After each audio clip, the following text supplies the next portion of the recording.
الحمدللہ رب العالمین والصلاة والسلام علی سید المرسلین اما بعد فاعوذ باللہ من الشیطان الرجیم بسم اللہ الرحمن الرحیم الصلاة والسلام علیکہ یا رسول اللہ وعلی آلکہ واصحابکہ یا حبیب اللہ الصلاة والسلام علیکہ یا نبی اللہ وعلی آلکہ واصحابکہ یا نور اللہ۔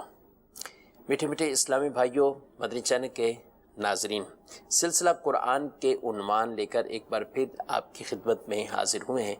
اللہ کریم رب العزت جل وعلا ہم سب کو قرآن اور احادیث طیبہ کے مطابق زندگیاں گزارنے کی توفیق عطا فرمائے۔ نبی رحمت شفیع امت صلی اللہ علیہ وآلہ وسلم کی ذات اقدس پر درود پاک کی فضیلت اور برکتیں وہ ہم سنتے رہتے ہیں۔ ایک درود پاک کی فضیلت یہ بھی ہے کہ جب دعا سے قبل درود کو بھی شامل کر لیا جائے تو انشاءاللہ دعائیں قبول ہوتی ہیں۔ آپ صلی اللہ علیہ وآلہ وسلم نے ایک نمازی کو نماز پڑھنے کے بعد دعا مانگتے ہوئے دیکھا اور اس نے دعا مانگی، اللہم اغفر لی، اے اللہ میری مغفرت فرما۔ تو نبی پاک صلی اللہ علیہ وآلہ وسلم نے فرمایا، عجلت ایھا المصلی، اے نماز پڑھنے والے بڑی جلدی سے کام لیا ہے۔ تو انہوں نے عرض کی، یا رسول اللہ صلی اللہ علیہ وآلہ وسلم مجھے کیا کرنا چاہیے؟ تو آپ صلی اللہ علیہ وآلہ وسلم نے ارشاد فرمایا، جب نماز پڑھ لو تو اطمینان کے ساتھ بیٹھ جاؤ، اللہ کی حمد تسبیح بیان لو، پھر میری ذات پر درود پڑھو، پھر دعا کرو۔ ایک اور شخص نے ایسا ہی کیا تو آپ صلی اللہ علیہ وسلم نے انہیں ارشاد فرمایا کہ اب دعا مانگو، اللہ قبول فرمائے گا، سوال کرو تمہیں دیا جائے گا۔ تو جب دعا مانگیں اللہ کی حمد بھی کریں اور نبی رحمت صلی اللہ علیہ وسلم کی ذات پر درود بھی پڑھیں۔ صلو علی الحبیب صلی اللہ تعالی علی محمد صلی اللہ علیہ وآلہ وسلم، صلاۃ و سلام علیکہ یا سیدی یا رسول اللہ وعلی آلکہ واصحابکہ یا سیدی یا حبیب اللہ۔ مدنی چینل کے ناظرین، قرآن کے عنوان، قرآن کے مختلف مضامین ہیں اور بیسک لوگوں کی ہدایت کے لیے کہ لوگ اس سے رہنمائی حاصل کریں، ہدایت حاصل کریں۔ غیر مسلم کفار وہ ایمان کی طرف راغب ہوں اور جو ایمان لے آئے وہ نیک اعمال کی طرف، اعمال صالحہ کی طرف وہ اپنی رغبت پکڑیں۔ تو اس حوالے سے ایک بہت بڑا قرآن کا عنوان اور مضمون وہ تقویٰ بھی ہے۔ جی ہاں ناظرین، تقویٰ یہ قرآن پاک کا ایک بہت بڑا موضوع ہے۔ جگہ بجگہ اللہ تبارک و تعالی نے قرآن میں تقویٰ کا حکم ارشاد فرمایا ہے، اور تقویٰ کی ایسی صفت ہے کہ یہ اگر انسان میں آ جائے تو وہ متقی کہلاتا ہے، اور جو متقین ہیں قرآن ان کے درجات کو بیان فرماتا ہے، ان کے فضائل کو بیان فرماتا ہے۔ قرآن کی سورہ بقرہ کی ابتدا لے لیجئے یا قرآن کے آخری 30ویں پارے کو لے لیجئے، آپ کو جگہ بجگہ تقوی کا درس ملے گا، تقوی کا پیغام ملے گا، اور تقوی کے بارے میں اللہ تبارک و تعالیٰ کے ارشادات ملیں گے۔ چند آیت مبارکہ ہم تقوی سے متعلق وہ شامل کرتے ہیں۔ غور کیجئے کہ اگر صرف سورہ بقرہ کو بھی لیا جائے، صرف سورہ بقرہ کو، تو 10 سے زائد مرتبہ اللہ تبارک و تعالیٰ نے اسی صورت کے اندر تقوی کا حکم ارشاد فرمایا۔ تقوی بہت ضروری عمل ہے اور ضروری صفت ہے، یہ اختیار کرنا چاہیے۔ اللہ رب العالمین ارشاد فرماتا ہے، یا ایھا الذین آمنوا اتقوا اللہ حق تقاتہ، اے ایمان والو اللہ سے ڈرو جیسا ڈرنے کا حق ہے، وَلَا تَمُوتُنَّ إِلَّا وَأَنْتُمْ مُسْلِمُونَ، اور ضرور تمہیں موت صرف اسلام کی حالت آئے۔ مرنا تو ہر ایک نے ہے، لیکن ایسی موت ہو کہ آدمی ایمان پر، اسلام پر مستقیم ہو، ٹھہرا ہوا ہو، قائم ہو، اور اسے موت آئے۔ تو یہ موت واقعی موت ہے، اور عظیم الشان یہ موت ہے ایک طرح کی، اور کامیابی اور بشارت والی موت ہے۔ انبیاء کرام کے بھی اگر ہم قرآن میں قصص، واقعات اور ان کے ارشادات پڑھتے ہیں تو انہوں نے بھی اپنی اولادوں کو تلقین کی ہے، نماز قائم رکھتے رہنا، نیکی کا کام کرتے رہنا، نیک بن کے رہنا، موت اسلام کی حالت میں آئے، موت ایمان کی حالت میں آئے۔ عمل کا دار و مدار جیسے نیت پر بھی ہے، اسی طرح دیگر روایات میں یہ بیان فرمایا کہ اعمال کا دار و مدار وہ خاتموں پر بھی ہے۔ تو خاتمہ اچھا تو آخرت کے مراحل آسان اور بہتر، اور اگر خاتمہ خدا نخواستہ کسی کا برا ہوا، ایمان اس سے چھن گیا، ایمان کی دولت سے وہ محروم ہو گیا، تو پھر آخرت پوری کی پوری اس کی تباہ و برباد ہو جائے گی، یعنی وہ شخص آخرت کے لیے تباہ ہو جائے گا، کیونکہ ایمان ہوگا تو نجات کی سبیل ہوگی، ایمان نہیں ہے نجات کی کوئی سبیل نہیں ہے، وہ فلاح کی پھر کوئی سبیل نہیں ہوگی۔ فلاح ایمان والے ہی پائیں گے، کامیابی ایمان والے ہی پائیں گے۔ ایمان یہ آدمی کے اندر مستقل اور مستقیم ایمان پر ٹھہرے رہنا۔ قرآن فرماتا ہے ان الذین قالوا ربنا اللہ ثم استقاموا تتنزل علیہم الملائکہ الا تخافوا ولا تحزنوا وابشروا بالجنة التي كنتم توعدون۔ فرمایا بے شک وہ لوگ جنہوں نے کہا اللہ ہمارا رب ہے اور پھر اس پہ ٹھہرے رہے، اس پہ مستقیم رہے، استقامت کے ساتھ رہے، کیا ہوگا؟ تتنزل علیہم الملائکہ، ان پر فرشتے اللہ کے نازل ہو جائیں گے، اور فرشتے آ کر کیا کہیں گے؟ تمہیں کوئی خوف نہ ہو، تمہیں کوئی غم نہ ہو، وَأَبْشِرُوا بِالْجَنَّةِ الَّتِي كُنْتُمْ تُوعَدُونَ، اور ہم تمہیں خوشخبری دیتے ہیں۔ تمہیں خوشخبری ہو، کس چیز کی خوشخبری؟ اس جنت کی ہو جس کا رب نے تم سے وعدہ کیا گیا، جس کا تم سے وعدہ کیا ہے، رب نے وعدہ فرمایا ہے، وہ جنت کی تمہیں خوشخبری ہو۔ نحن اولیاءکم فی الحیات الدنیا، ہم دنیا میں بھی تمہارے ساتھی ہیں، آخرت میں بھی تمہارے ساتھی ہیں۔ وَلَكُمْ فِيهَا مَا تَشْتَهِي أَنفُسُكُمْ وَلَكُمْ فِيهَا مَا تَدَّعُونَ، اور جو تم چاہو اس میں وہ تمہارے لیے، جو تمہارے نفس چاہیں، جو تمہاری جانیں چاہیں تمہارے لیے۔ وَلَكُمْ فِيهَا مَا تَدَّعُونَ، اور جو تم سے جو ہے وعدے کیے گئے وہ بھی تمہارے لیے ہے۔ تو یہ کیا ہے؟ نزلا من غفور الرحیم، اللہ کی طرف سے، غفور الرحیم کی طرف سے مہمان نوازی ہے۔ تو مدشن کے ناظرین، استقامت یہ بہت بڑا عمل ہے، ایمان پر مستقیم رہنا، ٹھہرے رہنا، اور شریعت کو پسند ہی یہی ہے، کوئی بھی عمل ہو مستقیم ہو کر آدمی کرے، استقامت کے ساتھ اس عمل کو بجا لائے۔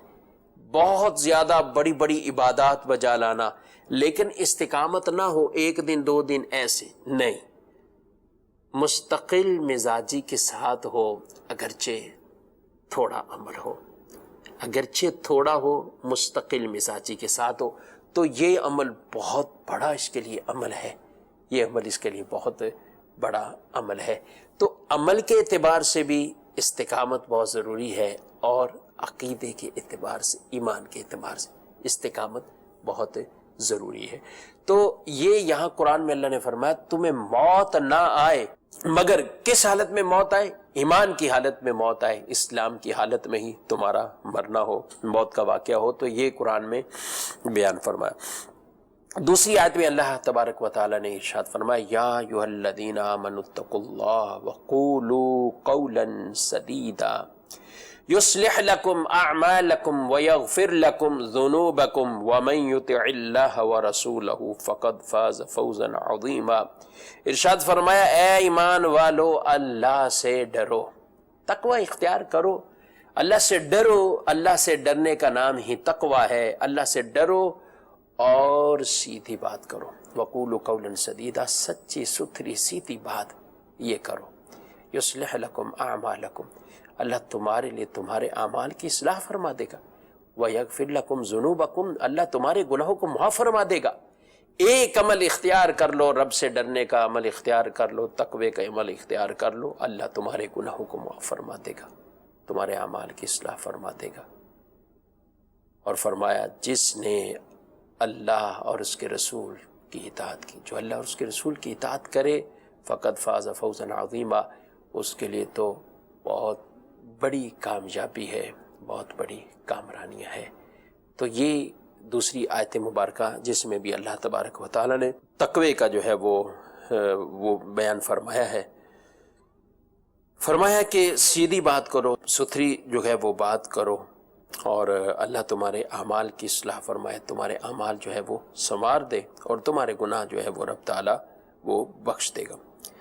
یاد رکھیں قرآن پاک میں کئی اور مقامات پر بھی اللہ تبارک و تعالیٰ نے تقوی کا ذکر فرمایا ہے۔ بیسک تقوی ہے کیا؟ تقوی کسے کہتے ہیں؟ انسان اس کو پہلے سمجھ لے کہ تقوی کسے کہتے ہیں۔ تقوی کا معنی یہ ہے کہ آدمی ایسی چیزوں سے، اللہ کی نافرمانی والے کاموں سے وہ اپنے آپ کو بچائے۔ کافر کو بھی حکم یہ تقوی اختیار کرو۔ کیسے تقوی اختیار کرو؟ اس کے لیے تقوی کا مرتبہ یہ ہے کہ وہ اپنے آپ کو کفر سے بچائے اور مسلمان ہو جائے۔ پھر مسلمان کے لیے اس کے کئی مراتب ہیں۔ اب اس میں بیسک آدمی اپنے آپ کو حرام سے بچائے۔ کافر کفر سے بچائے گا، مسلمان کیا ہے؟ وہ اپنے آپ کو حرام سے بچائے، وہ اپنے آپ کو گناہ صغیرہ سے بچائے، وہ اپنے آپ کو شبہات سے بچائے، وہ اپنے آپ کو نفسانی خواہشات سے بچائے، اور ہر اس چیز سے جو اللہ تبارک و تعالی سے دور لے جانے والی ہو اس سے بچائے، اپنے آپ کو بچائے، اور وہ عمل اختیار کرے جو اسے رب کا قرب عطا کر دے، رب کے قرب میں پہنچا دے، ایسے درجہ قرب اسے نصیب ہو جائے۔ تو مومن کے لیے بھی یہ مختلف درجات ہیں۔ اس کے عقیدے میں کوئی ایسی بات شامل نہ ہو جائے جو اسے بد مذہبیت کی طرف لے کر جانے والی ہو، وہ بد مذہبیت سے بچنے والا ہو، وہ اس کے ساتھ ساتھ گناہ کبیرہ ہوں، گناہ صغیرہ ہوں، وہ شبہات کا درجہ، یہ پھر آگے مراتب ہیں اس کے۔ لیکن بیسک جو کام کہ کم از کم ہر مومن سے تقاضا ہے، وہ ایسے تقوی کا لازمی تقاضا ہے کہ وہ گناہ سے اپنے آپ کو بچا لے، گناہ سے بچا لے، گناہ کبیرہ سے اپنے آپ کو بچائے، گناہ صغیرہ سے بھی بچائے۔ ایسے کام نہ کرے جو آدمی کو جہنم میں لے جانے کا سبب بن جائے، جہنم میں لے جانے کا ذریعہ بن جائے۔ تو ان چیزوں سے اپنے آپ کو جو ہے وہ بچائے۔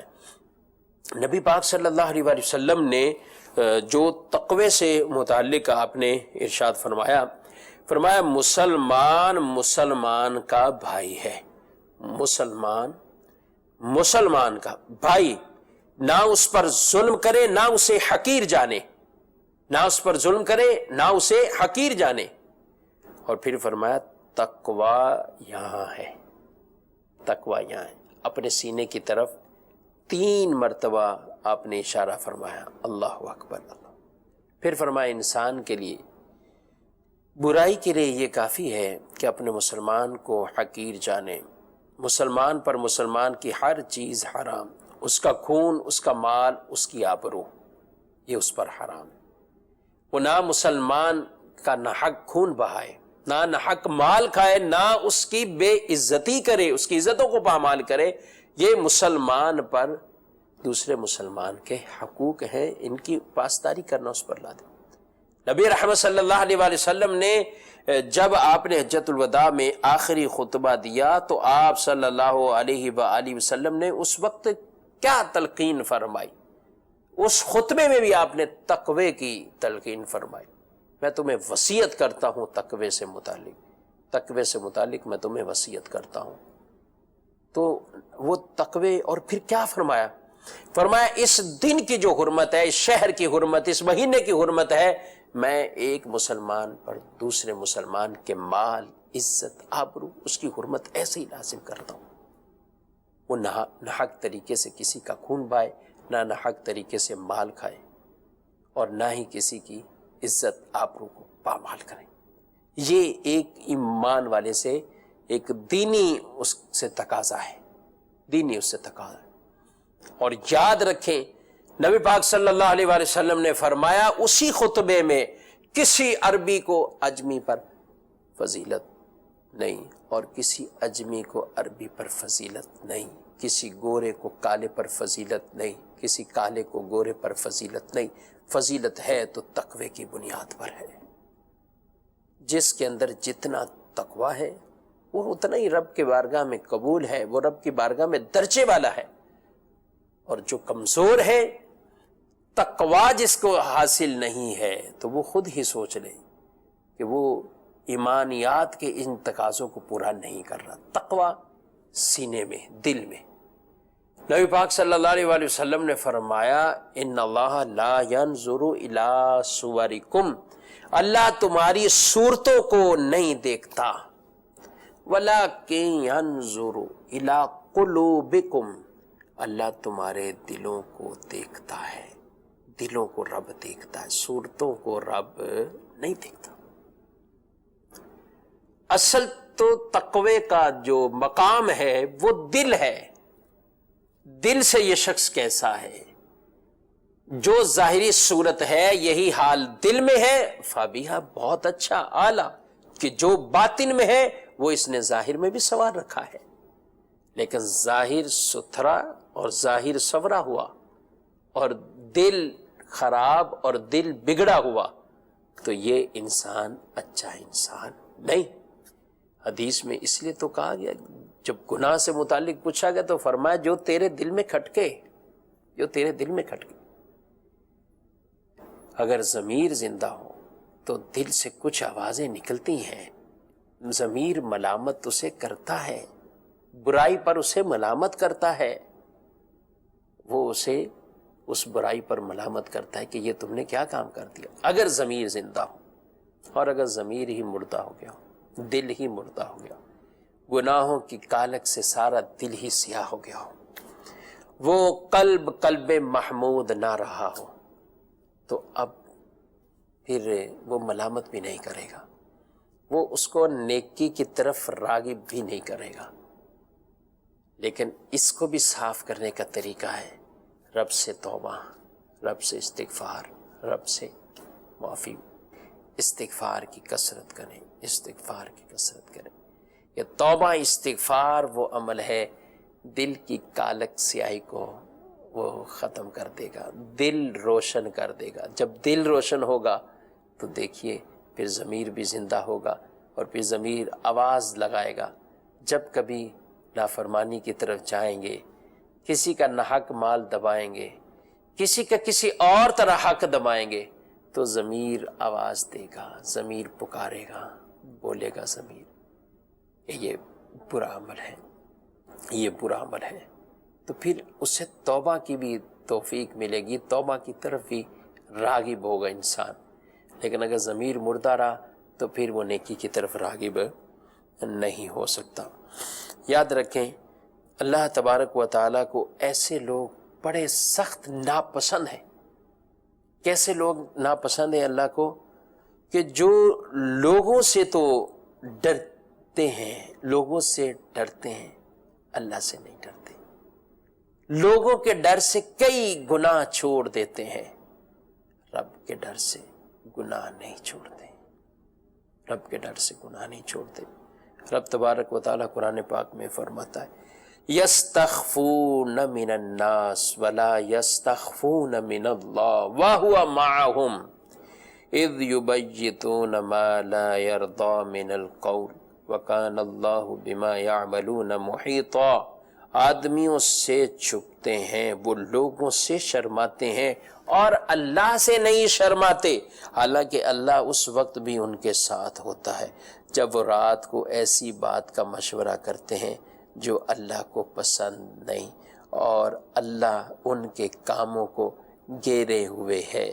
جو کچھ وہ کرتے ہیں، جو بولتے ہیں، جو کرتے ہیں، رب ان کو جاننے والا ہے، رب ان کے ساتھ ہے، سب کچھ رب کو پتہ ہے۔ اس کے باوجود وہ لوگوں سے شرما جاتے ہیں، رب سے شرماتے نہیں، رب سے ڈرتے نہیں۔ تو یہ بری صفت ہے۔ اللہ کو ایسے لوگوں سے سخت ناراضگی ہے، سخت ناراضگی۔ وَهُوَ مَعَهُمْ، قرآن کا یہ ایک جملہ اگر اس کو اپنے ذہن میں بٹھا لیں، وہ ان کے ساتھ ہے، حالانکہ وہ ان کے ساتھ ہے، تو یہ تقوی طہارت کے اعتبار سے بنیادی حیثیت رکھتے ہیں۔ جو کام ہو یہ تصور بن جائے وَهُوَ مَعَهُمْ، اللہ ساتھ ہے، تو آپ خود سوچیں آدمی کیسے نافرمانی کی طرف بڑھے۔ لیکن عجیب انسانوں کی طبیعت ہے، دعا کریں تو سمجھتے ہیں اللہ بہت قریب ہے، رب سے دعا مانگو، بے شک کرنی چاہیے، لیکن جب گناہ ہوتا ہے تو پھر سمجھتے ہیں کہ شاید معاذ اللہ اللہ بہت دور ہے، غافل ہو کر اس گناہ کے نشے میں پڑ جاتے ہیں، نافرمانی کے نشے میں پڑ جاتے ہیں۔ تو یہ تصور ایمان والوں کا بیسک ہونا چاہیے، وَهُوَ مَعَهُمْ وَهُوَ مَعَهُمْ، اللہ ساتھ ہے، اللہ ساتھ ہے۔ اور یہ تصور ہمیں نماز میں بھی ایک طرح کا یہ سکھایا گیا ہے کہ ان تعبد اللہ کأنک تراہ،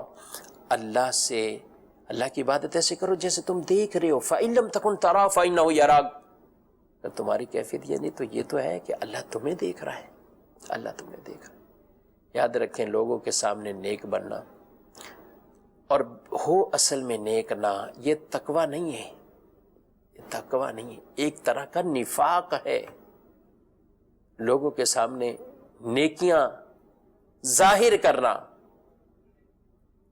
یہ ریاکاری ہے کہ آدمی نیک نہ ہو، نیک اپنے آپ کو ظاہر کرے، اعمال وہ نہ ہو ان کو ظاہر کرے، اور یہی شخص جب تنہائیوں میں جائے وہ گناہ میں پڑ جائے، بہت سخت اللہ ان سے ناراض ہوتا ہے، بہت سخت ناراض ہوتا ہے۔ ایک حدیث اس حوالے سے حضرت عدی بن حاتم رضی اللہ تعالیٰ عنہ سے روایت، سرکار صلی اللہ علیہ وسلم نے فرمایا قیامت کے دن کچھ لوگوں کو جنت کی طرف لے جانے کا حکم ہوگا، یہاں تک کہ جب وہ جنت کے قریب پہنچ کر اس کی خوشبو سونگیں گے، اس کے محلات اور اس میں اہل جنت کے لیے جو اللہ نے نعمتیں تیار کی ہیں ان کو دیکھیں گے، تو پھر ایک ندا ہوگی انہیں جنت سے لوٹا دو، کیونکہ جنت میں ان کا کوئی حصہ نہیں ہے، کوئی حصہ نہیں۔ یہ ندا سن کر وہ ایسے لوٹیں گے کہ وہ رب سے عرض کریں گے، یا رب اگر تو اپنا ثواب اپنے اولیاء کے لیے تیار کردہ نعمتیں دکھانے سے پہلے اگر ہمیں جہنم میں ڈال دیتا تو یہ ہم پر آسان ہوتا، یہ ہم پر آسان ہوتا۔ اللہ ارشاد فرمائے گا میں نے ارادتاً تمہارے ساتھ ایسا کیا ہے، ارادتاً ایسا کیا ہے۔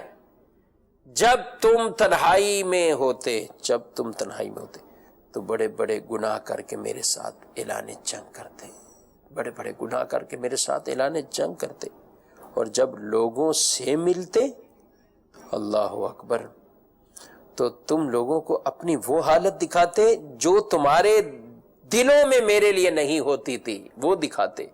تم لوگوں سے ڈرتے، مجھ سے نہیں ڈرتے، تم لوگوں کی عزت کرتے تھے، اللہ اکبر، لیکن رب کی عزت نہیں کرتے تھے۔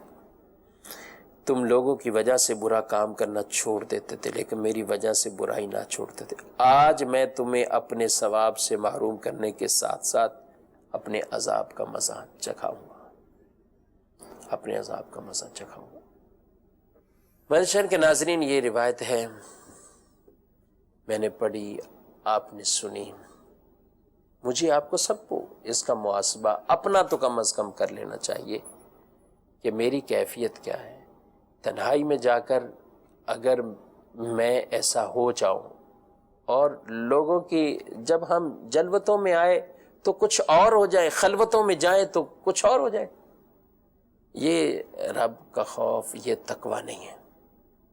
تقوی ایسی صفت ہے جو جلوت ہو یا خلوت ہو وہ انسان کے ساتھ رہتی، رب سے ڈرنے والی صفت وہ ساتھ رہتی، تو وہ صفت اختیار کرنی ہے، رب سے ڈرنے والی صفت اختیار کرنی۔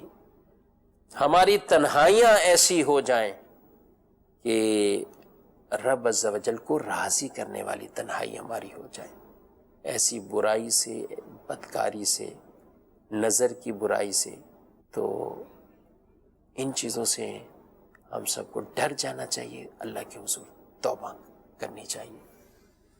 اللہ کرے ہماری تنہائیاں صاف ستھری ہو جائیں۔ جلوتیں تو لوگوں کے سامنے تو بڑے پارسا ہیں، یا کوئی بھی کسی کیفیت میں بھی ہو، کم از کم برائی نہیں کرتا، برائی کر کے چھپانے کی کوشش کرتا ہے، لوگوں میں میری عزت نیلام نہ ہو جائے، میرے گھر والے بدنام نہ ہو جائے، مگر اس رب سے نہیں شرماتا جو رب دیکھ رہا ہے، جو رب دیکھ رہا ہے۔ اللہ ہمارے حال پر رحم فرمائے، اور ہمیں یہ قرآن کی عظیم یہ نیکی جو بیان کی تقوی، یہ تقوی کی صفت عطا فرمائے، اور یہ ایسی صفت ہمیں عطا فرمائے ہم ظاہراً باطناً متقی بن جائیں، فرما بردار بن جائیں۔ اللہ رب العالمین اعمال صالح کی ہمیں توفیق عطا فرمائے۔ مرچان کے ناظرین، وقت ہمارے اختتام پہ پہنچا ہے۔